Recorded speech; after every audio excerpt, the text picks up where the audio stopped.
Mari buka firman Tuhan dalam kitab Ulangan pasal yang keempat. Saudara yang bawa Alkitab silahkan buka Ulangan pasal yang keempat.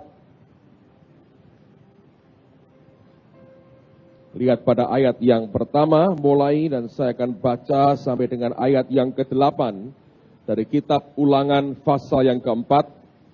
Lihat mulai ayat yang pertama sampai dengan ayat yang ke-8.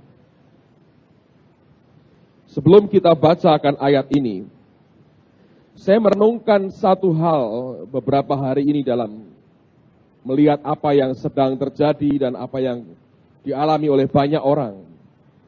Saya menjumpai bahwa kekristenan itu memperkenalkan suatu nilai-nilai yang baru dalam kehidupan kita.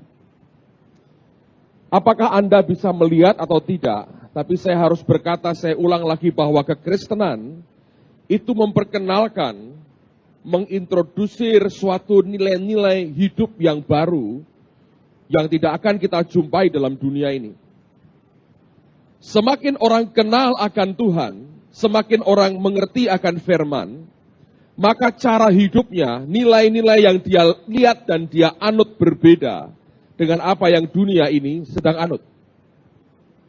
Saya berdoa supaya kita, ketika kita ikut Tuhan, bukan hanya kita berkata, oh aku ingin diberkati, aku ingin masuk surga. Saya rasa bukan hanya itu. Yang luar biasa adalah pergaulan itu memberikan nilai tambah dalam kehidupan kita. Pergaulan dengan Tuhan, nah kalau kita bergaul dengan orang, saya bergaul dengan Pak Ardian misalnya, apa yang saya punya dalam waktu sekian lama akan kemudian dia miliki, tapi juga apa yang dia punya, kalau kami terus bergaul, akan juga tiba-tiba saya miliki. Anda bisa ngerti ya? Dan tiba-tiba cara berpikir bisa disatukan dan sebagainya. Saya bergaul dengan istri saya, hal yang sama terjadi. Sebagian yang saya punya, itu bisa mengalir dalam hidupnya. Sebagian yang dia punya, mengalir dalam kehidupan saya. Makin kami bergaul, makin kuat, makin dekat, makin lama, maka orang susah membedakan mana sebetulnya yang original dari saya dan yang asli dari dia.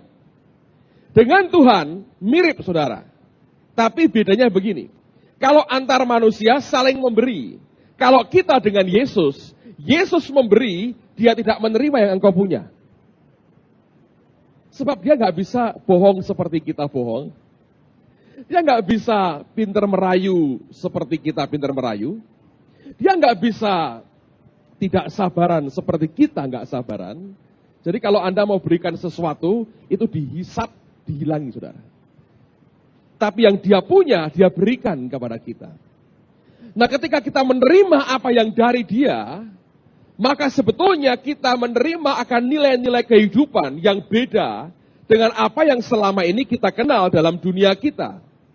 Tiba-tiba cara melihat kita berbeda, cara pandang kita berbeda, cara kita menghargai orang berbeda, cara kita melihat menanggapi orang bicara berbeda, semuanya berbeda. Ada nilai-nilai yang beda dengan apa yang dunia anut. Sebagai contoh misalnya, kalau Anda mengerti kita gereja selalu berkata, kalau Anda mau menikah dan Anda ingin kami memberkati, 6 bulan sebelumnya, ngomong dulu, jangan kurang 2 bulan, Pak mau kawin. Kita bukan kantor catatan sipil, saudara. Itu urusan negara. Yang gereja mau kenalkan kepada orang yang akan membangun rumah tangga adalah, ada banyak nilai rohani yang kamu harus mengerti, yang harus dirubah dari cara berpikirmu yang lama, kepada cara berpikir yang baru. Nah itu yang dikenalkan sebetulnya, dan itu akan membuat kita menjadi keluarga dengan nilai-nilai kehidupan yang berbeda dengan apa yang dunia miliki. Dunia kalau Anda perhatikan ya, ini saya perhatikan di kalangan orang-orang Chinese. Banyak orang tua beranggapan bahwa anak perempuan di Cina masih berlaku sampai sekarang.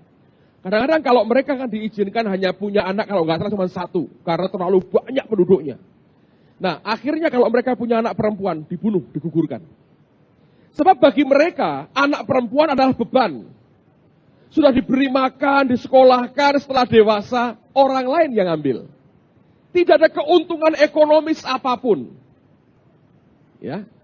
Yang lebih modern sedikit adalah anak perempuan merupakan aset modal untuk menggait laki-laki yang punya potensi besar. Lalu dia manfaatkan anak perempuannya sebagai aset. Anda bisa ngerti? Bukan aset drum ini, lain. Buat namamu diganti Daud gitu ya.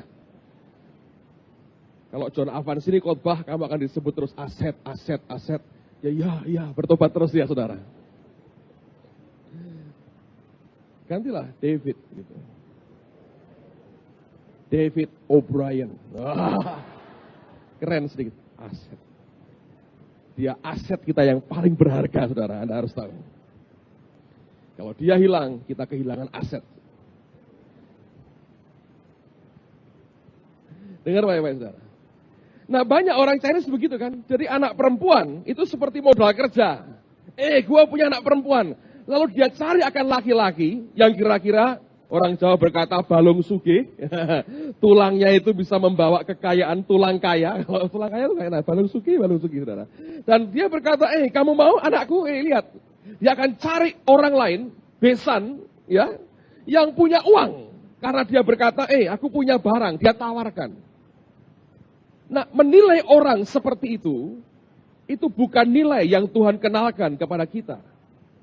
Kalau kita mengerti firman, kekristenan itu memperkenalkan nilai-nilai kehidupan yang beda dengan apa yang dunia miliki.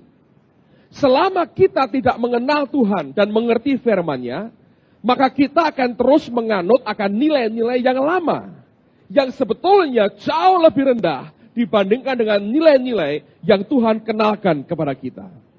Dan sekarang mari kita lihat Ulangan pasal 4, mulai ayat pertama saya baca buat Anda. Maka sekarang, hai orang Israel, dengarlah ketetapan dan peraturan yang kuajarkan kepadamu untuk dilakukan supaya kamu hidup dan memasuki serta menduduki negeri yang diberikan kepadamu oleh Tuhan Allah nenek moyangmu. Janganlah kamu menambahi apa yang kuperintahkan kepadamu dan janganlah kamu menguranginya. Dengan demikian kamu berpegang pada perintah Tuhan Allahmu yang kusampaikan kepadamu. Matamu sendiri telah melihat apa yang telah diperbuat Tuhan mengenai Baal Peor. Sebab Tuhan Allahmu telah memunahkan dari tengah-tengahmu semua orang yang mengikuti Baal Peor. Sedangkan kamu sekalian yang berpaut pada Tuhan Allahmu masih hidup pada hari ini. Ingatlah aku telah mengajarkan ketetapan dan peraturan kepadamu, seperti yang diperintahkan kepadaku oleh Tuhan Allahku, supaya kamu melakukan yang demikian di dalam negeri yang akan kamu masuki untuk mendudukinya. Lakukanlah itu dengan setia, sebab itulah yang akan menjadi kebijaksanaanmu dan akal budimu di mata bangsa-bangsa yang pada waktu mendengar segala ketetapan ini akan berkata, memang bangsa yang besar ini adalah umat yang bijaksana dan berakal budi. Sebab bangsa besar manakah yang mempunyai Allah yang demikian dekat kepadanya seperti Tuhan Allah kita setiap kali kita memanggil kepadanya. Dan bangsa besar manakah yang mempunyai ketetapan dan peraturan demikian adil seperti seluruh hukum ini yang kubentangkan kepadamu pada hari ini. Tuhan berkata, setiap hukum dan peraturan dan perintah atau firman yang dia ucapkan, dia berkata jangan kamu tambahi dan jangan kamu kurangi. Dia berkata itu akan menjadi kebijaksanaanmu dan akal budimu. Lalu dia berkata, maka bangsa-bangsa akan berkata, memang bangsa besar ini penuh dengan kebijaksanaan adalah umat yang bijaksana dan berakal budi. Anda perhatikan, setiap kali kita mengenal akan firman Allah, setiap kali kita kenal dengan Tuhan Yesus, setiap kali firman Tuhan jadi makanan kehidupan kita, maka sadar atau tidak sadar, Allah sedang memberikan nilai baru dalam kehidupan kita. Sesuatu yang membuat orang berkata, memang mereka bijaksana, berakal budi, dan adilnya luar biasa. Dan itu semua sumbernya berasal dari firman Tuhan. Mengenal Yesus bukan hanya membuat kita ke surga. Mengenal Yesus bukan hanya membuat kita diberkati. Tapi lebih daripada itu juga dia memberikan nilai baru dalam kehidupan kita. Cara melihat kita berbeda. Semuanya dia ubah jadi baru. Nilai hidup kita jadi berubah total. Tidak sama dengan apa yang dimiliki oleh dunia pada hari ini. Saudara sekalian, saya ingin katakan sekali lagi bahwa Allah memberikan sesuatu yang membuat cara pandang kita dan nilai hidup yang kita anut jadi berbeda. Ketika nilai hidupnya diangkat, maka derajat hidup kita pun kemudian diangkat oleh Allah. Coba buka Kisah Rasul pasal 17. Saya pernah bacakan ayat ini beberapa minggu yang lalu. Dan saya ingin ulang buat saudara karena ini ayat memberkati sekali. Kisah Rasul 17. Perhatikan pada ayat yang ke-10 sampai dengan ayat yang ke-13.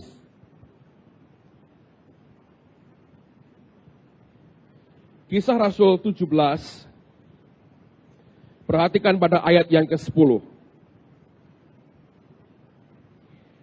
Tetapi pada masa itu juga, segera saudara-saudara di situ menyuruh Paulus dan Silas berangkat ke Berea. Setibanya di situ pergilah mereka ke rumah ibadat orang Yahudi. Ayat 11 Anda perhatikan. Orang-orang Yahudi di kota itu lebih baik hatinya daripada orang-orang Yahudi di Tesalonika. Dalam terjemahan lain dikatakan mereka bukan lebih baik tapi more noble. Kata noble artinya bangsawan. Lebih punya derajat kebangsawanan. Padahal orang Yahudi tidak seperti orang di Jawa Tengah misalnya. Yang punya predikat kebangsawanan untuk keturunan raja. Mereka sebetulnya tidak terlalu mengenal seperti yang kita tahu. Tapi Alkitab memberikan istilah yang luar biasa. Yang buat kita di sini dengan gampang kita langsung bisa mengerti apa yang Alkitab katakan. Karena firman Tuhan berkata, orang-orang Yahudi di kota itu lebih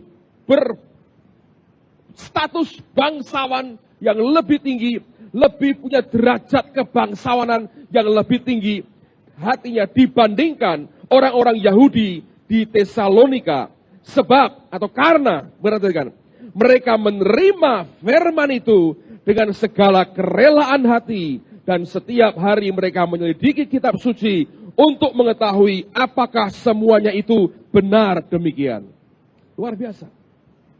Alkitab mengajarkan kepada kita, oleh karena mereka dengan rela hati menerima firman, maka orang yang menerima firman tanpa disadarinya dikenalkan oleh Allah nilai-nilai baru dalam kehidupannya. Dan pada waktu dia kenal akan nilai baru, hidupnya berubah, derajat hidupnya mulai naik oleh karena nilai-nilai baru yang dimiliki dalam kehidupannya. Saudara dengar baik-baik. Kalau kita, misalnya kita berkata, ini orang biadab, ini orang beradab. Yang beda apanya? Nilai hidupnya sebetulnya. Si biadab ini tidak kenal rumah, tata cara, aturan, nggak kenal.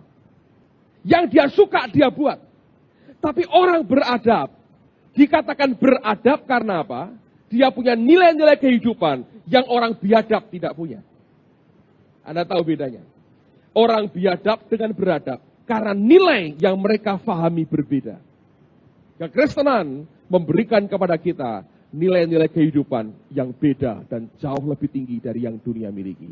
Buka Amsal pasal 14 ayat 34. Kita akan baca sama-sama. Kebenaran meninggikan derajat bangsa, tetapi dosa adalah noda bangsa. Lihat Alkitab berkata, kebenaran meninggikan derajat bangsa. Setiap kali kita kenal dengan kebenaran, derajat kita ditinggikan oleh Allah.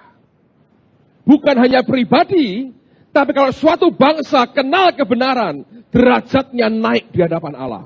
Alkitab berkata, kebenaran meninggikan derajat bangsa. Kalau kita ingin more noble, kalau kita ingin derajat kebangsawanan kita naik di hadapan Allah dan manusia, nikmatilah kebenaran di dalam kehidupan ini.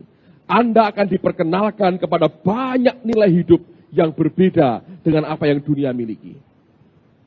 Dan kalau Anda berpegang kepada nilai hidup seperti ini, hidup Anda akan berbeda. Orang lain cuma keluntang-keluntung, nggak ngerti aturan, nggak jelas mau kemana. Anda tahu kemana engkau pergi. Anda tahu apa yang engkau kerjakan. Yang lain kuliah, nggak kuliah sembarangan, ujian, keleleran, cari rokok, nggak punya duit ngelinting sendiri, nggak punya tembakau, cari tegesan, dibukai tembakonya ngelinting sendiri. Buat mereka itu nikmat, itu nilai mereka. Buat kita berkata tidak. Lihat saudara, nilai cara hidupnya lain.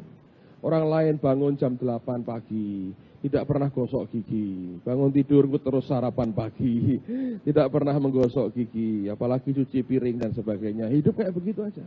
Bangun pagi-pagi, cari makan, baca koran, kaki diangkat nangkreng, baca koran Suara Merdeka, lihat Tarsan, ceritanya apa hari ini. Hanya itu yang dia buat.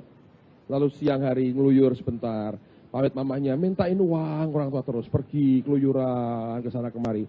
Temennya kerja dicari, digangguin temen kerja, cari-cari gitu ya. Jam 12, setengah 1, lapar, pulang ke rumah lagi, makan lagi, makan, tidur. Jam 3, jam 4 bangun, teriak-teriak minta kopi, hanya begitu aja. Sore ngapain lagi, keluyuran lagi, tidak mandi nggak apa-apa. Katanya agak bule kok hidup saya katanya gitu. Seminggu 2 kali mandi cukup, keluyuran kemana-mana gitu. Ngukur jalan tanpa arahnya jelas, mau ngapain nggak jelas. Oh besok ulangan, ya biasa atau ulangan kan selama dunia masih berputar, ulangan masih ada gitu ya. Nggak pernah ada prestasi yang bagus dihasilkan. Hidup dari waktu ke waktu cuma begitu aja. Hanya begitu aja. Tapi orang punya tujuan, itu akan berbeda. Saya beri contoh ya, orangnya masih hidup sampai sekarang, Pak Timotius ini. Dia cerita bagus sekali. Dulu kemana-mana naik motor trail, ya, motor trail. Motor trail jadi belakangnya agak sedikit naik begini. Trail, kemana-mana naik trail. Persekutuan kemana-mana. Saya masih ingat kesaksiannya. Kalau nanti anda ikut di kelasnya dia, saya dengar guru favorit ya Pak ya. Saya dengar begitu. Mungkin salah, mungkin betul, saya harus cek lagi nanti dalam.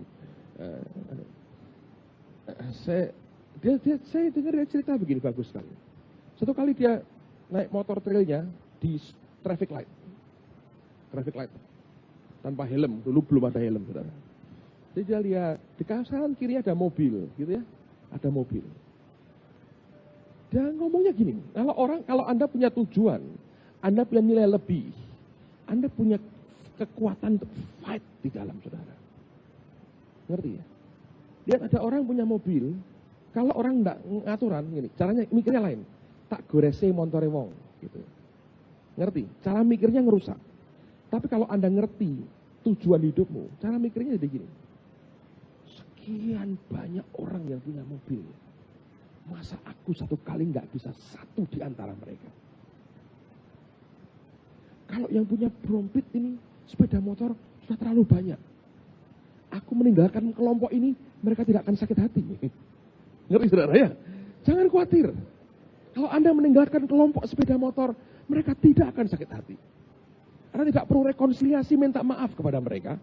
Tidak perlu. Ya, cara berpikirnya gini. Sekian banyak orang punya mobil. Aku naik trail sekarang ini. Masa tidak bisa aku jadi satu di antara mereka? Ternyata yang punya mobil kan banyak. Masa aku gak bisa satu di antaranya? Sekian waktu kemudian, dia naik mobil. Kijang komando. Warna hijau, kotak. Tahu kijang paling pertama keluar. Kotak itu. Wah itu kebanggaan saudara. Saya tahu dia dengan bangga naik. Kalau Anda di depan itu goyangnya. Tapi itu mobil. Dia naik mobil hijau. Terus mikirnya gini lagi. Setelah sekian waktu kerja gitu ya. Bukan terus setiap hari mikir kayak begitu. Itu orang nggak ngenah saudara. Cara berpikirnya aja. Cara berpikirnya lihat. Lalu pergi lagi. Lihat lagi kenyataan lain. Loh, yang naik sedan ya banyak. Yang naik mobil gerobak gini juga ada. Anda tinggalkan yang gerobak kan Mereka nggak tersinggung kok. Tidak perlu minta maaf. Karena Anda bisa berpikir, kalau yang lain begitu banyak yang bisa punya. Apa aku nggak bisa satu di antaranya? Saya terima kehormatan besar. Setelah itu dia mungkin, saya nggak salah dia ganti, Suzuki atau apa yang, Zebra putih itu dia beli baru, tapi masih gerobakan juga. Dia kasih ember, bukan kasih jerigen di belakangnya supaya tidak goyang. Setelah pakai itu dia mikir, apa nggak bisa aku naik sedan? Kehormatan buat saya, satu siang dia datang, dia pamerkan sedan yang dia beli, second, warnanya coklat, mereknya Seret. Yang nyanyi masih ingat saudara. Oh ini prestasi kan, Seret. Dia pamerkan kepada pendetanya. Bagus gak? Dia pura-pura tanya, bagus gak? Setelah dia, gue punya nih katanya gitu. Dia pamer, gak apa-apa, boleh sah-sah aja. Ya, itu yang dipikir saudara. Itu yang dipikir. Saya nggak tahu sekarang yang dipikir apa lagi. Dia mengenal ke airport, ada banyak pesawat terbang.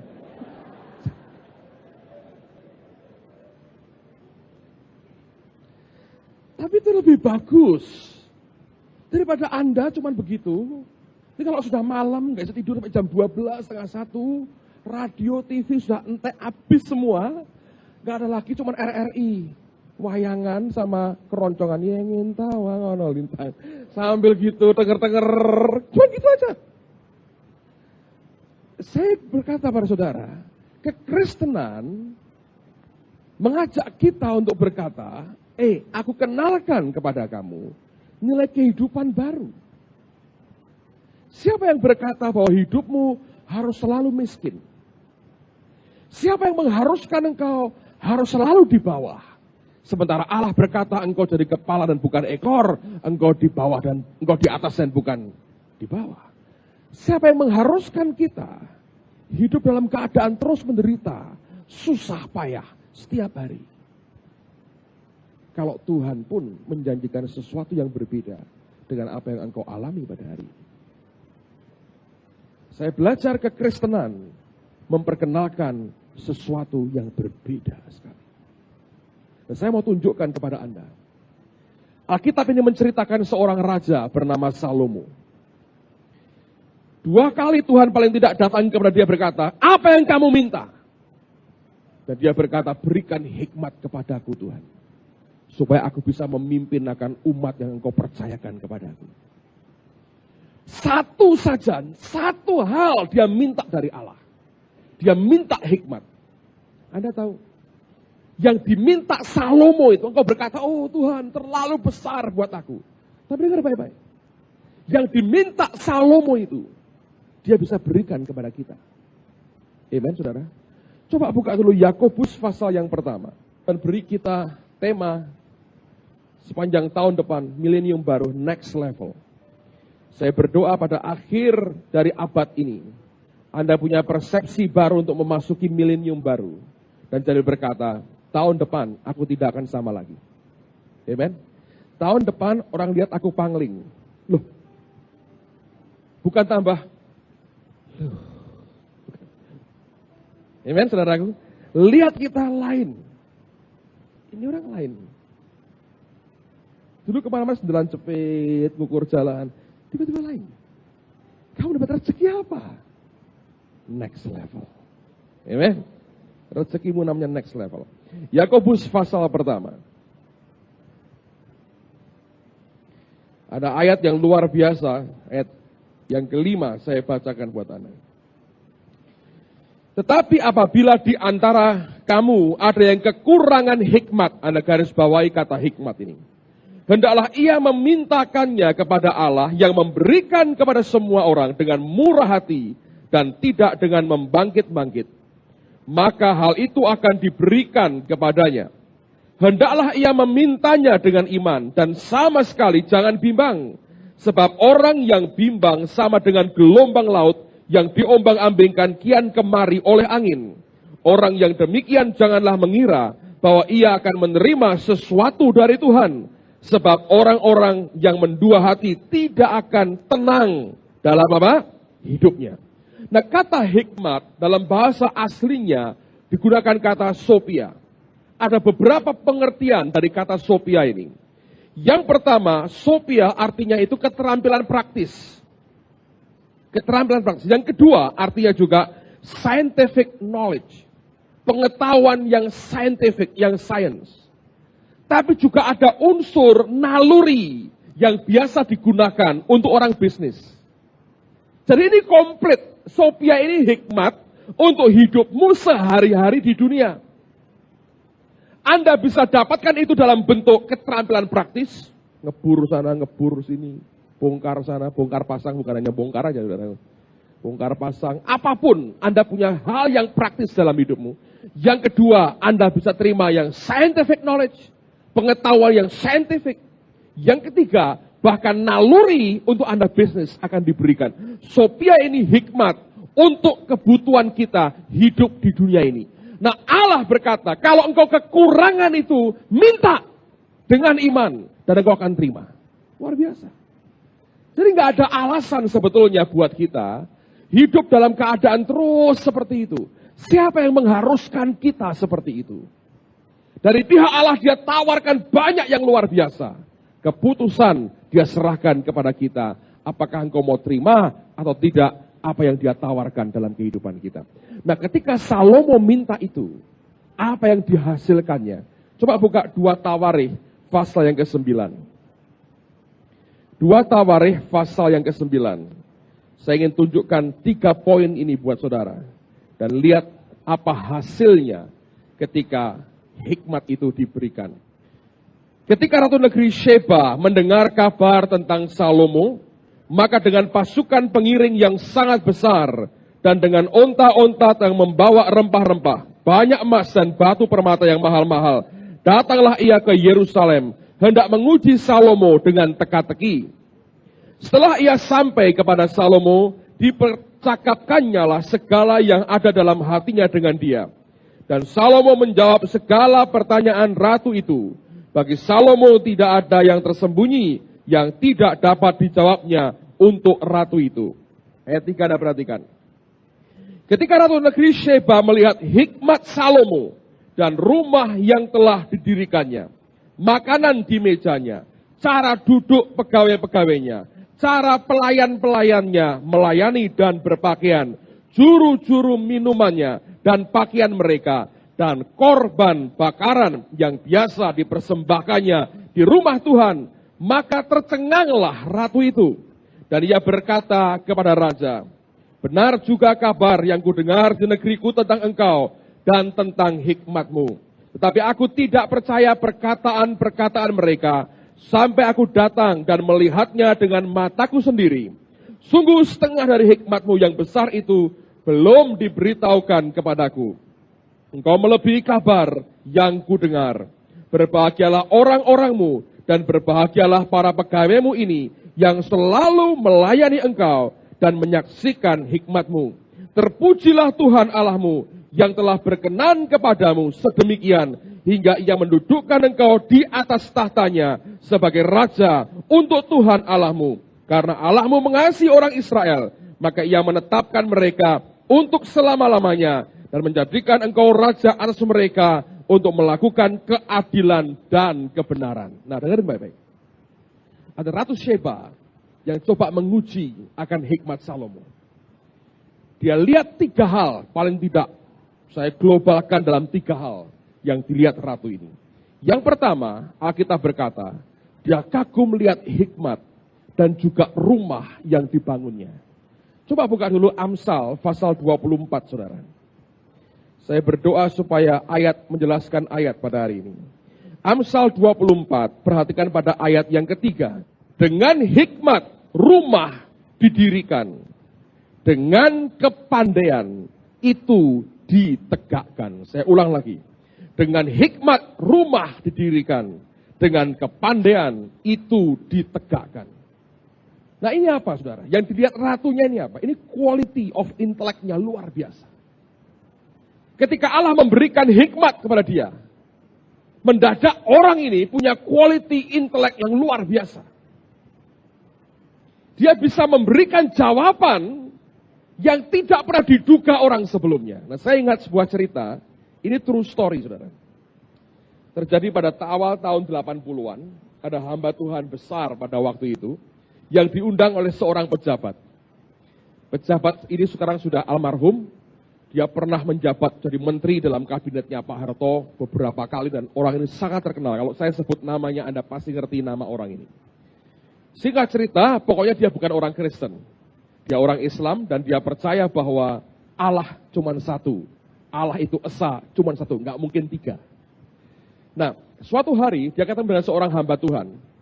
Dan dia tanya, Pak Pendeta, apakah Allah itu tiga? Hamba Tuhan berkata, tidak, Tuhan itu esa. Satu, tiga pribadi. Tiga pribadi, tapi satu. Tapi kan satu kan? Ya, satu. Lalu kemudian dia berkata begini, saya ingin Bapak jawab pertanyaan saya. Kalau Bapak bisa memuaskan jawabannya, saya ikut Bapak. Luar biasa. Oh baik, katanya. Hamba Tuhannya berdoa bahasa roh, ini menterinya ini masuk ke dalam rumahnya. Keluar bawa roti, saudara.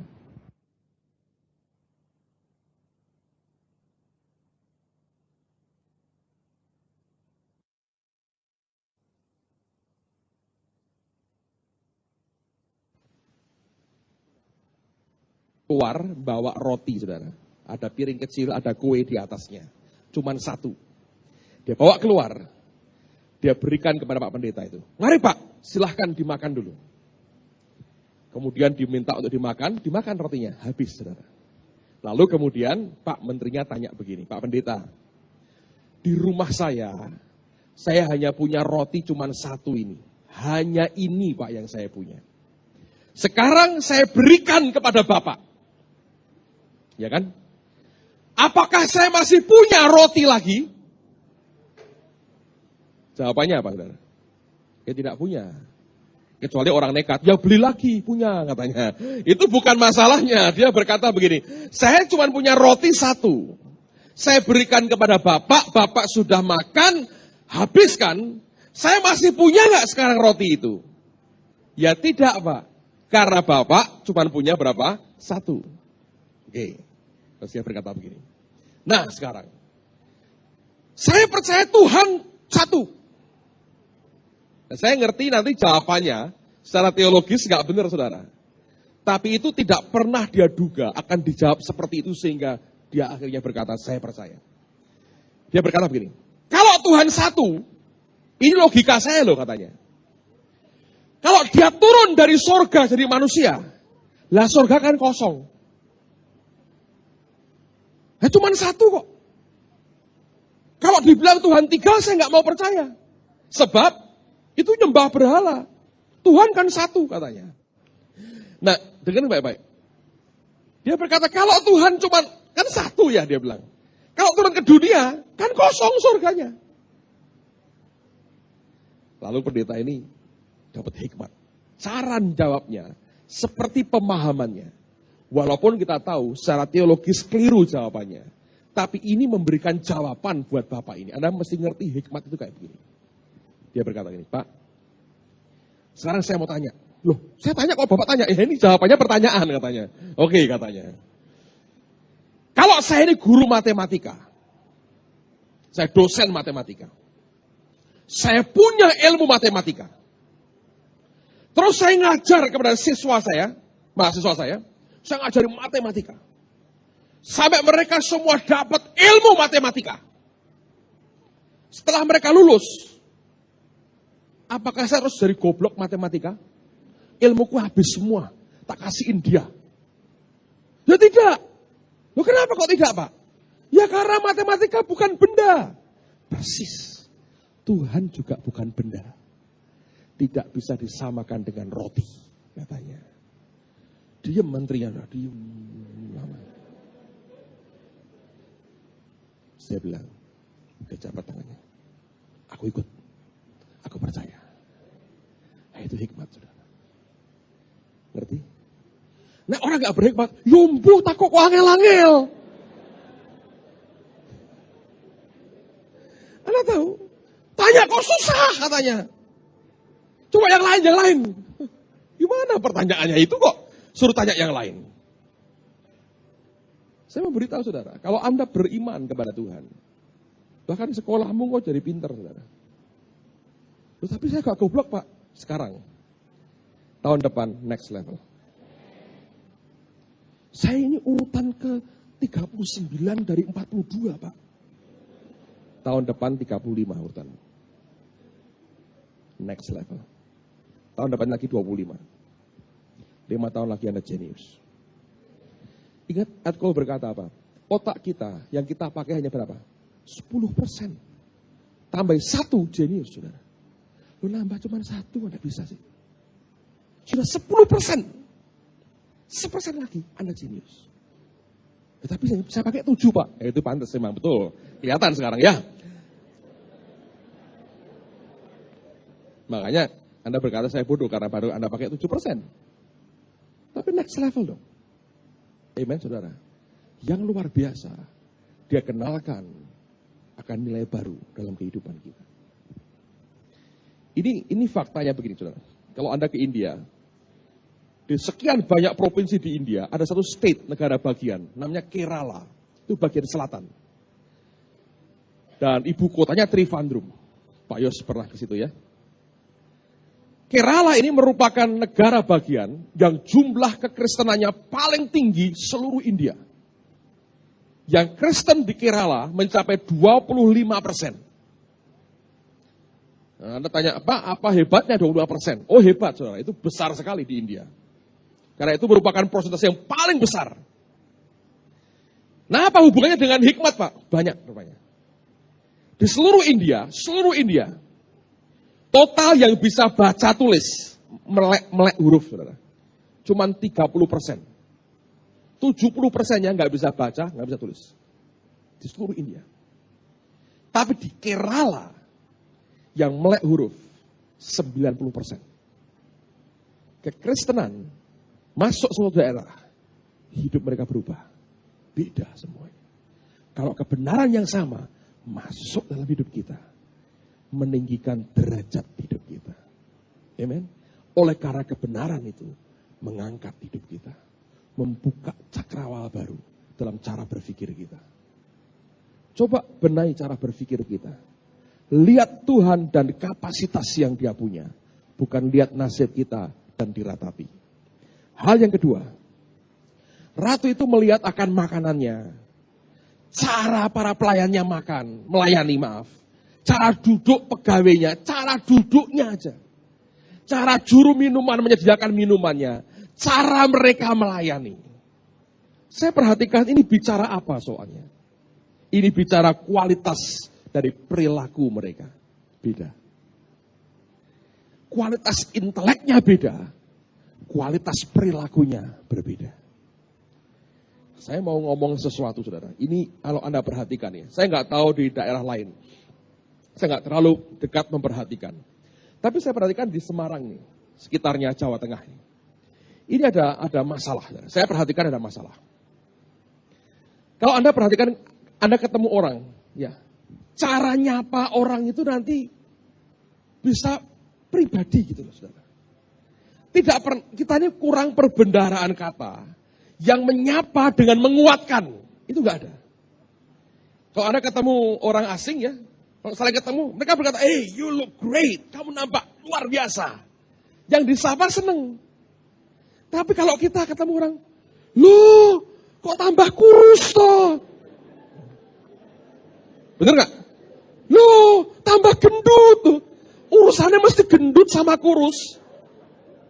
Loh, kok tambah melarat toh? Kamu denger, mesti gitu, saudara. Anda pernah gak ngeliat gitu? Loh, rambutmu kok entek toh, Nang? Terus gini tanyanya, sudah kawin belum loh? Mesti begitu urusannya. Gitu. Sudah ada yang deketi belum? Itu selalu kok begitu, saudara. Saya nggak tahu di daerah lain ya. Tapi saya lihat Semarang ini misalnya ya, atau sekitarnya, itu begitu. Orang kayak nggak punya kerjaan, ngurusi orang lain. Ya biar kurus, kasih makan lah, kasih duit supaya nggak kurus. Jangan diterus begitu. Capek dengerin, saudara. Kalau ketemu teman-teman sama tuanya gitu ya. Loh, cucumu sudah berapa? Lu sudah ngerti, tidak punya anak, kok tanya cucunya berapa?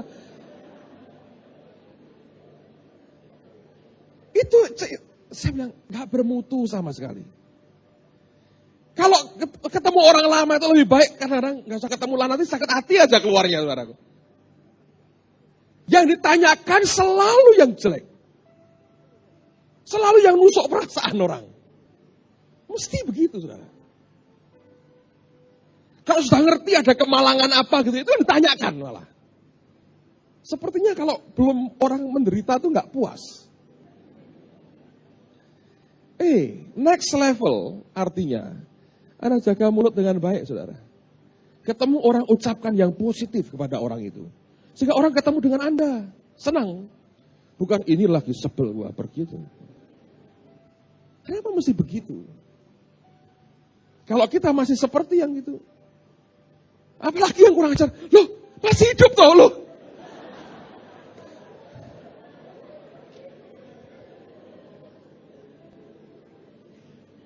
Anda boleh bergurau, tapi coba yang bermutu gitu loh saudara ya.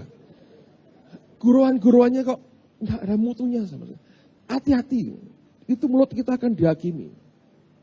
Satu kali yang usil itu akan dihakimi Tuhan. Alkitab yang berkata. Jadi mari kita buat perilaku kita jadi berbeda. Amen, saudaraku. Dalam bergaul ketemu orang, apapun. Nanti ketemu teman, sudah Anda ngerti lah. Ada orang-orang ya, saya ngomong apa adanya. Kadang punya problem dengan bau badannya, dengan apa gitu. Nanti kalau ketemu, gue gitu, ngambun-ngambun. Gitu. Omongan itu, gue coba berikan solusi yang baik, tapi gak usah. Kenapa mesti ditusuk perasaannya gitu. Ngerti saudara ya? Coba belajar, coba Anda belajar untuk punya quality. Saya ini nonton TV beberapa hari yang lalu, ya. Itu ada dalang diwawancarai gitu loh. Lalu interaktif ada yang nelpon. Si dalang satu ini saudara, katanya kalau dalang itu suka maki-maki. Dia ngomongnya apa? Loh buat kami itu di pantai utara itu maki-makian itu keakraban. Saya bilang saya enggak. Jangan berkata memaki orang itu akrab saudara. Anda merendahkan orang lain. Nangkap saudara. Cara bicara kita itu mesti cara quality perilaku kita. Mestinya lain. Kalau ketemu orang, kenapa nggak ucapkan yang bagus? Hei, kamu kelihatan seger loh. Kalau kurus dia bilang, kamu sehat sekali katanya. Nah, itu lebih bagus dong, kenapa? Loh, kok kurus gitu? Kayak imbangan ratau. Kecuali Anda kasihlah 2 juta, 3 juta tiap bulan. Boleh lah saudara ya. Boleh kan ya saudara ya? Boleh 2 juta, 3 juta tiap bulan. Gak apa-apa lah. Tapi kalau nggak ngasih apa-apa, mencela. Menurut saya itu akan menjadi sandungan bagi banyak orang. Coba bicara yang nangkap saudara.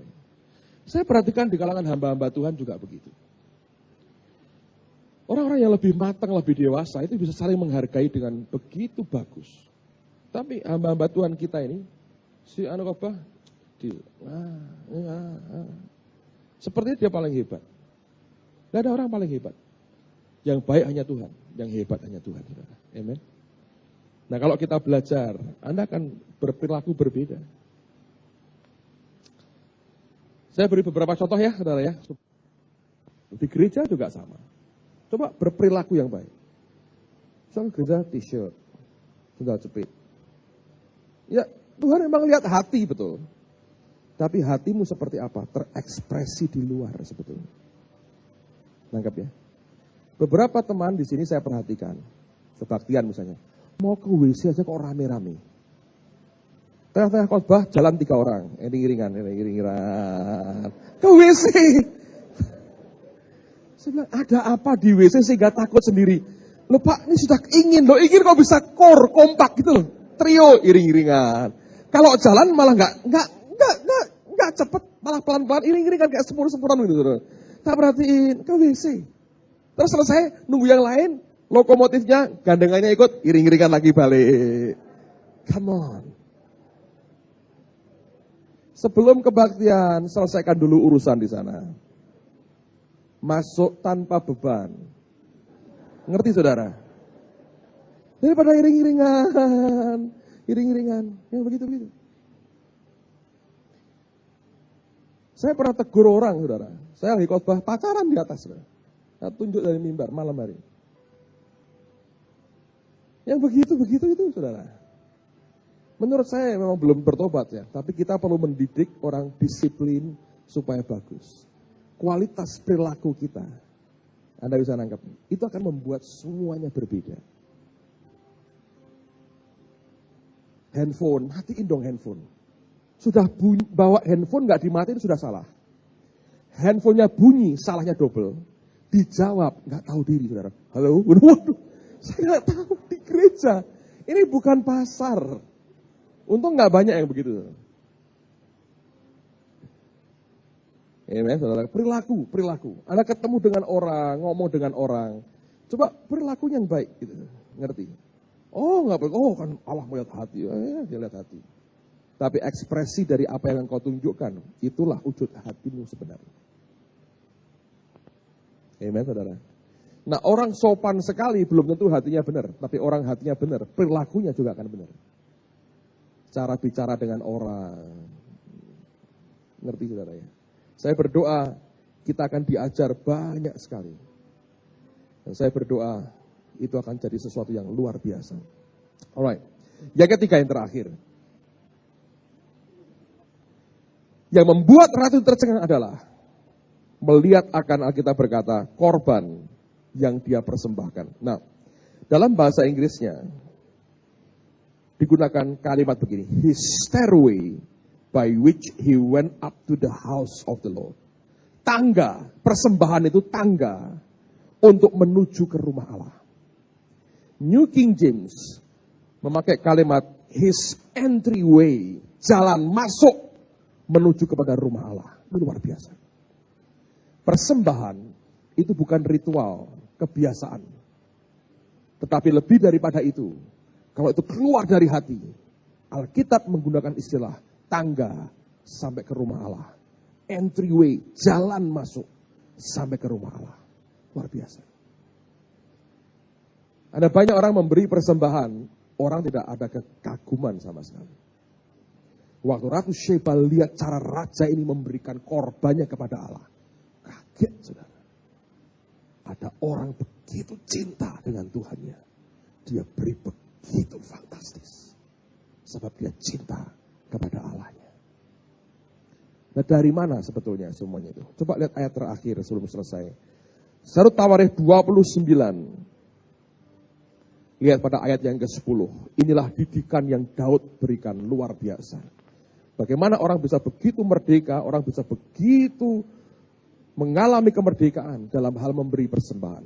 1 Tawarikh pasal yang ke-29. Perhatikan pada ayat yang ke-10. Alkitab berkata begini. Lalu Daud memuji Tuhan di depan mata segenap jemaah itu. Berkatalah Daud, terpujilah engkau ya Tuhan, Allahnya Bapa kami Israel. Dari selama-lamanya sampai selama-lamanya. Ya Tuhan, punyamulah kebesaran dan kejayaan, kehormatan, kemasyuran dan keagungan. Ya segala-galanya yang ada di langit dan di bumi. Ya Tuhan, punyamulah kerajaan dan engkau yang tertinggi itu melebihi segala-galanya sebagai kepala. Sebab, perhatikan ini, kekayaan dan kemuliaan berasal daripadamu, dan engkaulah yang berkuasa atas segala-galanya. Dalam tanganmulah kekuatan dan kejayaan, dalam tanganmulah kuasa membesarkan dan mengokohkan segala-galanya. Sekarang ya Allah kami bersyukur kepadamu dan memuji namamu yang agung itu. Sebab siapakah aku ini dan siapakah bangsaku sehingga kami mampu memberikan persembahan sukarela seperti ini. Sebab, perhatikan lagi, daripadamulah segala-galanya dan dari tanganmu sendirilah persembahan yang kami berikan kepadamu. Sebab kami adalah orang asing di hadapanmu dan orang pendatang sama seperti semua nenek moyang kami. Sebagai bayang-bayang hari-hari kami di atas bumi dan tidak ada harapan. Ya Tuhan Allah kami, segala kelimpahan bahan-bahan yang kami sediakan ini untuk mendirikan bagimu rumah bagi namamu yang kudus adalah dari tanganmu sendiri dan punyamulah segala-galanya. Aku tahu ya Allahku bahwa engkau adalah penguji hati dan berkenan kepada keikhlasan. Maka aku pun mempersembahkan semuanya itu dengan sukarela dan tulus ikhlas. Dan sekarang umatmu yang hadir di sini, perhatikan, telah kulihat memberikan persembahan sukarela kepadamu dengan sukacita. Ya Tuhan, ini doa penting sekali. Allah Abraham, Ishak dan Israel, bapak-bapak kami, peliharalah untuk selama-lamanya kecenderungan hati umatmu yang demikian ini, dan tetaplah tujukan hati mereka kepadamu. Dan kepada Salomo anakku, berikanlah hati yang tulus sehingga ia berpegang pada segala perintahmu dan peringatanmu dan ketetapanmu, melakukan segala-galanya dan mendirikan bait yang persiapannya telah kulakukan. Luar biasa. Anda berkata, oh ya dia raja kok Pak. Dia punya semuanya, dia memberikan yang luar biasa. Daud berkata, itu bukan soal berapa yang kita punya dan tidak punya. Itu soal hati. Sehingga doanya dia berkata apa? Peliharalah Tuhan kecenderungan hati yang sedemikian ini. Anda boleh kaya raya, hatimu tidak ke Tuhan, tidak pernah kau bisa memberikan sesuatu yang membuat orang berkata, ya dia mengasihi Tuhan. Sebaliknya Anda boleh tidak punya apa-apa. Tapi kalau kecenderungan hatimu terus ke Tuhan, engkau tetap bisa memberikan yang terbaik dari hidupmu. Dan orang berkata, sungguh dia mengasihi Tuhan. Kalau orang melihat engkau mengasihi Tuhan, Allah juga tahu engkau mengasihi dia. Hal keuangan itu bukan teknis. Termasuk kalau hari ini engkau punya utang, engkau punya problem dalam rumah tanggamu, dalam hal keuangan. Itu bukan teknis. Tapi saya berani berkata, ujung-ujungnya itu masalah hatimu dengan Tuhan. Kecenderungan hati itu saudara, itu penting. Saya perhatikan begini, ada orang yang hidupnya cukup susah. Saya tahu banyak penderitaan dalam hidupnya. Satu kali, saya berdoa Tuhan, kenapa ya orang ini kok selalu berat hidupnya. Satu kali, dia punya uang dalam jumlah yang lumayan, saudara. Saya nggak jelas dari mana sumbernya, dia dapatkan uang itu. Kemudian dia akan mulai berikan perpuluhan ke gereja atau apa, saya nggak jelas. Tapi yang saya perhatikan begini.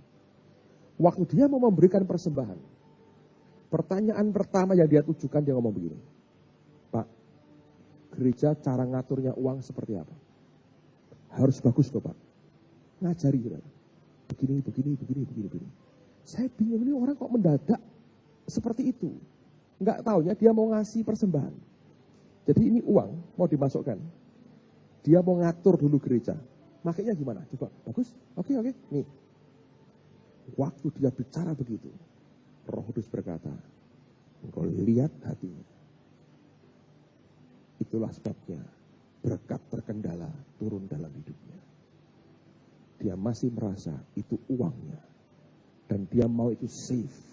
Sebab dia tahu itu uangnya. Padahal itu milikku. Lihat hatinya. Saya belajar begini. Anda punya pergumulan keuangan seperti apapun. Itu bukan teknis. Bukan siapa yang bisa ngutangi Anda lagi. Bukan siapa yang bisa memberkati Anda dengan apa lagi. Bukan. Ujungnya masalah hati. Itu aja. Ujungnya masalah hati. Anda tanya orang yang pernah bangkrut, bisa diberkati lagi. Tanya dengan dia. Yang memberkati dia kebenaran, yang mencelikkan mata rohaninya, dan memberikan naluri untuk fight, ngatasi itu keluar dari dalam. Atau orang-orang yang selama ini ngutangi dia. Yang mana yang nolong dia. Kalau dia mau jujur, kebenaran yang mencelikkan mata rohnya, memberikan kekuatan untuk fight, ngatasi pergumulannya, dan dia menang. Amen, saudara. Dengar baik-baik. Engkau boleh memberi, tapi tergantung lebih daripada pemberianmu, kecenderungan hatimu dengan Tuhan. Kalau kecenderungan hatimu terhadap dia kuat, engkau pasti memberikan korban yang berkenan di hadapan Tuhan. Saya nggak bicara jumlah. Lihat akan Habel, saya pernah cerita kepada Anda. Zaman dulu orang tidak makan domba, orang nggak makan binatang. Tapi Habel pelihara domba. Kenapa? Dia tahu satu hal. Ini yang paling disukai Tuhan. Kecenderungan hatinya, aku mau hasilkan sesuatu yang disukai dia. Lalu aku berikan kepada dia. Waktu dia lakukan itu, Alkitab berkata, persembahan Habel diterima, persembahan Kain ditolak. Ngerti? Sekalipun mati, darahnya masih bisa berbicara. Karena hidupnya berkenan di hadapan Tuhan.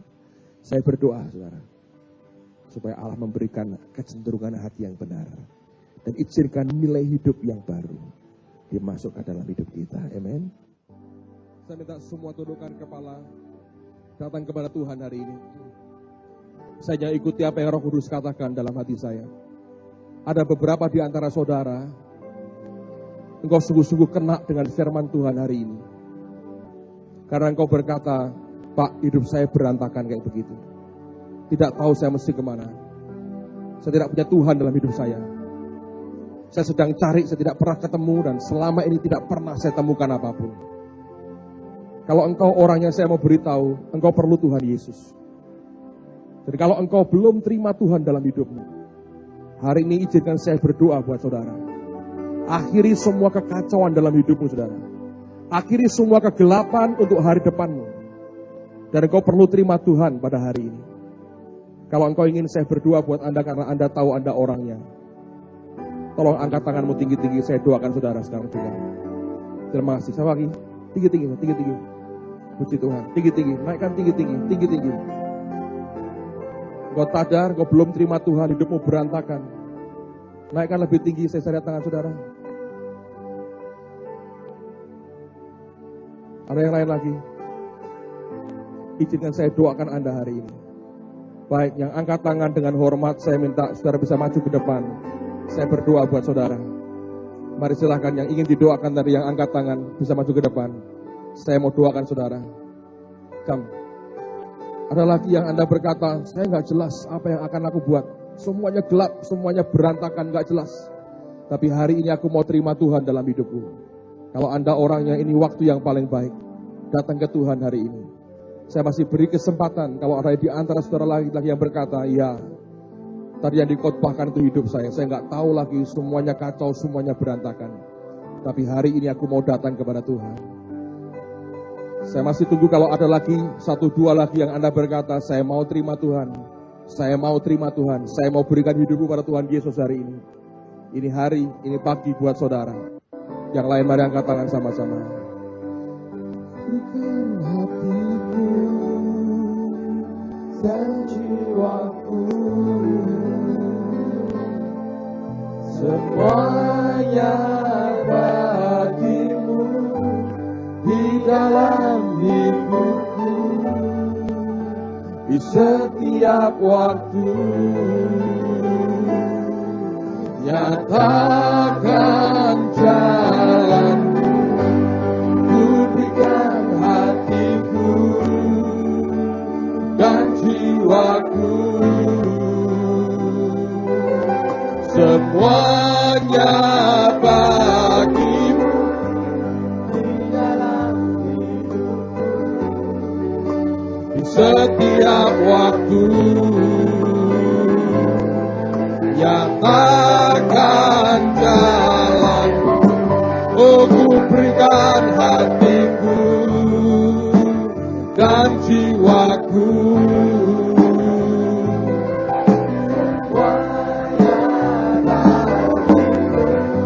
di dalam hidupku, di setiap waktu.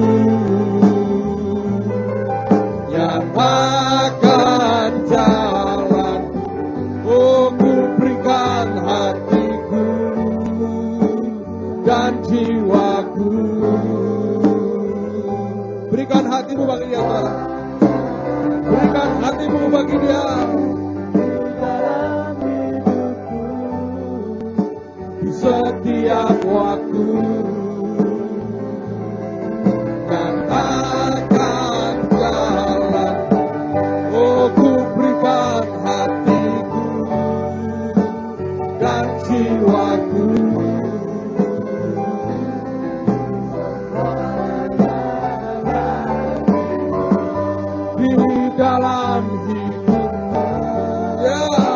setiap waktu.